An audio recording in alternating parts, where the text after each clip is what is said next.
Remember that time that I was like, I don't really do TBRs, and then I did TBRs, and then at the very beginning of my channel when I was like, I don't do hauls, and now I'm doing a haul. So yes, today's going to be a bit of a haul. Also, hi, my name is Hannah. Hello, welcome, or welcome back. Hi. So I have been indulging a bit the last couple weeks. I've been book buying a little more than I normally do. So I figured, you know, this is as good a time as any that I'm gonna have to make a haul if I ever make one. Also because I'm like out of space on my shelves, so they've just kind of been sitting in stacks around my room. So that's why I'm still very aware of what I bought when. So I'm just gonna kind of do a little run through of some of my recent purchases. So starting with the most recent, I guess, this week was my birthday. I turned 25. Okay, so I decided to treat myself. I went to Barnes & Noble because this book came out, She Who Became the Sun by Shelley Parker Chan. If you watched my June wrap up, I kind of gushed about how much I love this book, and I just immediately wanted to go out and buy it. I think this book is beautiful inside and out, and I think it will just be a really nice addition to the bookshelf when I have room. And also a bit less exciting, but still pretty exciting. I bought a copy of Aristotle and Dante Discover the Secrets of the Universe. I currently have plans to reread this because Waters of the World comes out soon, so I was like, I'm going to reread this anyways, I might as well do it physically and purchase a copy because I know I adore this book, and I'm probably going to buy the sequel the day it comes out. So that was my this week Barnes & Noble run.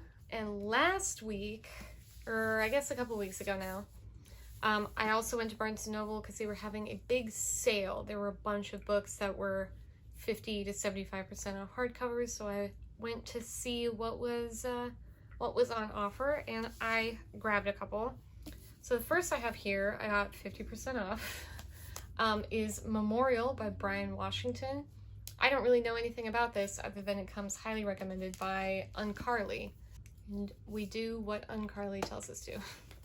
I believe it's kind of a relationship drama, but also one of them is sick. I don't know. I'll find out eventually. I also bought for $12 A Bright Ray of Darkness by Ethan Hawke. This is a novel that he has written recently about an actor going through a divorce. That's very interesting. I really like Ethan Hawke as an actor, and I love his philosophy as an actor. I think he is someone in interviews and in his writing, I think he is someone who like intrinsically understands storytelling really well, and I think that's what makes him a very good actor. I have not read any of his fiction. I know he co-wrote the second and third movies in the Before trilogy, which I love, so I have pretty high expectations for this, but we will see. Now we get into a little bit of the saucier stuff. A couple weeks ago, I was at a county fair in rural western Iowa, and I stopped in a thrift store that I've been going to since I was a little kid, and hello. So it is very much a general thrift store in rural Iowa, so it's mostly just like paperbacks of Heaven is for Real, but every once in a while there's a gem, and I found this. It is a box set of Isaac Asimov's Foundation trilogy. I know the first one was published in like 51, but look how cool these are. Like, they have the red sprayed edges. It's Isaac Asimov Foundation, Second Foundation, and Foundation and Empire. Oh my god, I have not paid that close attention. That looks crazy. Okay, so yeah, I am very excited. Always trying to read more classics, especially classic sci-fi, because I feel like every time I do, I am pleasantly surprised. I always think it's going to be the worst thing on earth. And then every once in a while, it ends up becoming like a favorite, such as, oh my god, I'm falling. such as Dune. So I know this is being adapted or has been adapted into, I believe, a mini series. So this might float to the top of the to-do list. I don't know if I'll actually read these editions because they are, you know, 50-year-old mass markets, so they're probably not the sturdiest thing. Wouldn't want to just throw them in my purse, but yeah, I'm very excited. This was $2 for this box set, so a bargain. Then a couple weekends ago, I went to Iowa City with some friends of mine. For those less in the know, Iowa City is the location of the University of Iowa and the Iowa Writers Workshop. So it's for a Midwestern college town, it has a very literary inclination, including some really good bookstores. So I stopped into Prairie Lights bookstore, which is the kind of local go-to independent bookstore. I bought a poetry collection, which was Frank O'Hara's Meditations in an Emergency.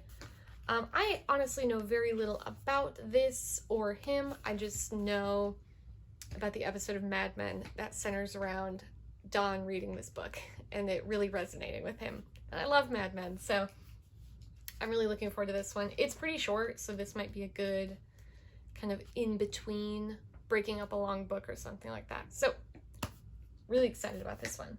The other stop we made in Iowa City was actually very special and cool.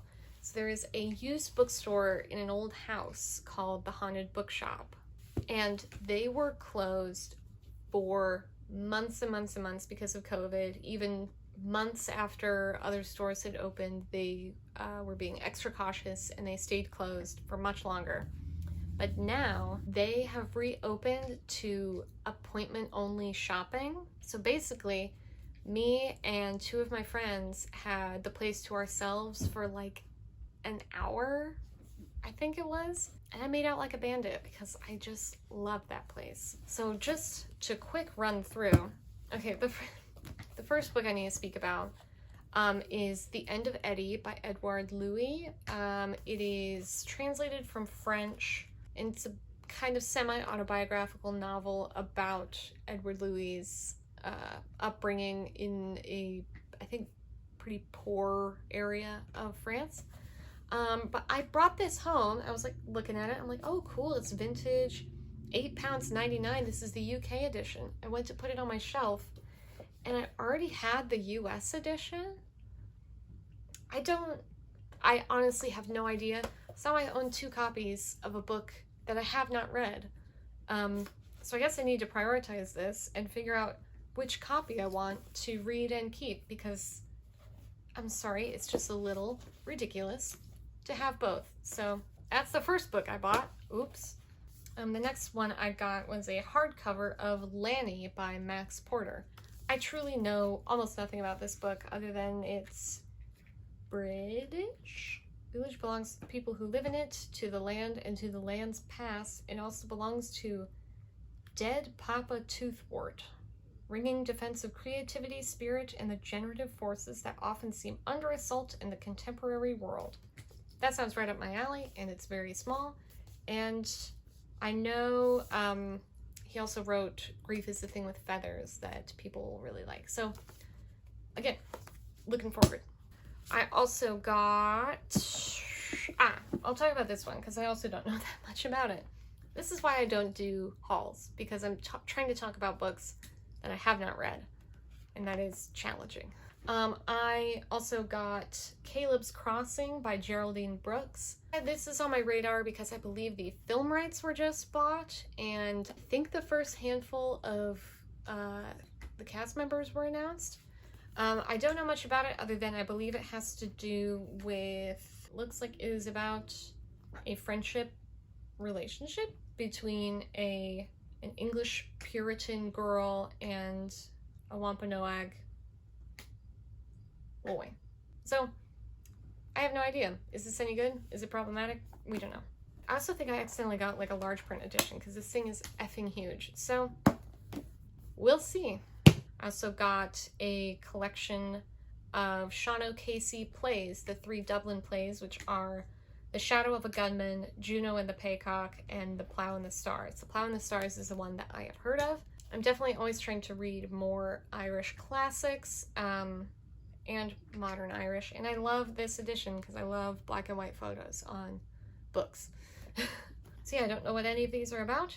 I do know Sean O'Casey was very important in, what, mid-20th century?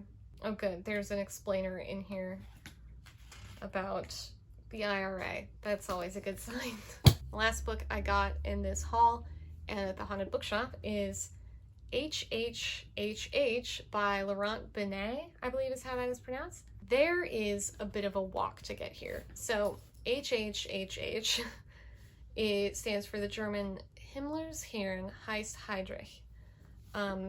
Clearly, it's been a minute since I spoke German. This book is, I believe, a thrillerized retelling of the true story of the Czechoslovakian resistance group in Nazi-occupied Czechoslovakia that were plotting to assassinate... Who were they assassinating?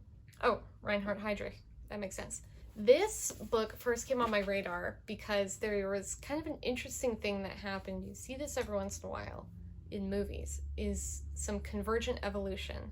So there were two different movies made around the same time about the same historic event, primarily the two main leaders of this Czechoslovakian resistance group. One was called HHHH, later renamed, I believe, The Man with the Iron Heart. I have not seen it. The other one was called... I don't remember. It's Anthropoid. The name of the movie is Anthropoid. But Cillian Murphy and Jamie Dornan were in it. I'm much more interested in seeing this one, but it doesn't exist in the US. So I was like, you know what? In the meantime, until I figure out how the hell I'm gonna watch this movie, I should read the book and actually get maybe a little more in-depth look at it. So I think that's so interesting how there's, you know, two different persuasions in production right now, and there's two different Czechoslovakian Nazi resistance movies that came out at the same time. So that is all I have. This was another very quick little casual one. Hopefully next week I will be filming and editing my July wrap-up, which should have much more to it than my June wrap-up. But yes, thank you for watching. Thank you to the new faces who have subscribed. That's greatly appreciated. That's all. Okay, bye. Calvinist minister... Ruthie! Oh my god! Shh! Shh! Ruthie.